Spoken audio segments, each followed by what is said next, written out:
Good morning. It is Sunday, November 30th. Welcome to the weekend update. We start with the single biggest divergence in the geopolitical market, the Venezuela conflict. President Trump officially ordered the total shutdown of Venezuelan airspace yesterday, citing Operation Southern Spear. The USS Gerald R. Ford is parked off the coast. The headlines scream invasion imminent. But look at the order book. The contract for military engagement by December 31st has crashed 18% this week, settling at just 47 cents. Why is the market selling the invasion trade while B-52s are circling Caracas? Because the smart money knows what the headlines are missing. The exit ramp.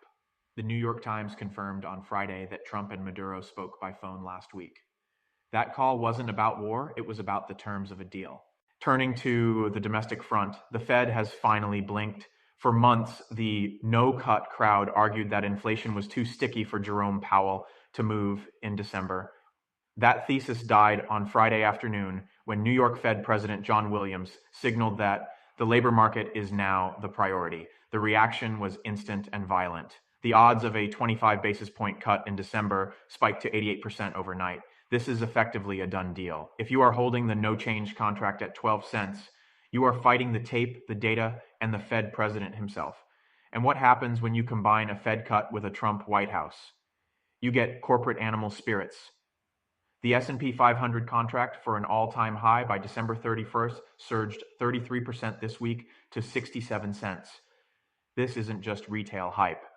Goldman Sachs and Morgan Stanley both raised their year-end targets to 6,500 this week. The Santa rally is being fueled by a perfect storm of cheaper money and deregulation fever. The path of least resistance is higher. So, how do we trade the week ahead? Monday morning brings the ISM manufacturing print. The consensus is seeing a contraction, but if the new orders component spikes, it validates the reindustrialization trade. That S&P contract needs a strong factory number to push past 70 cents. My advice, watch the Venezuela contract closely.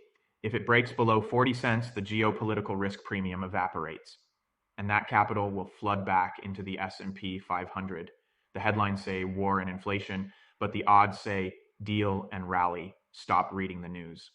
Start reading the price. I'm Max. See you on Polymarket tomorrow.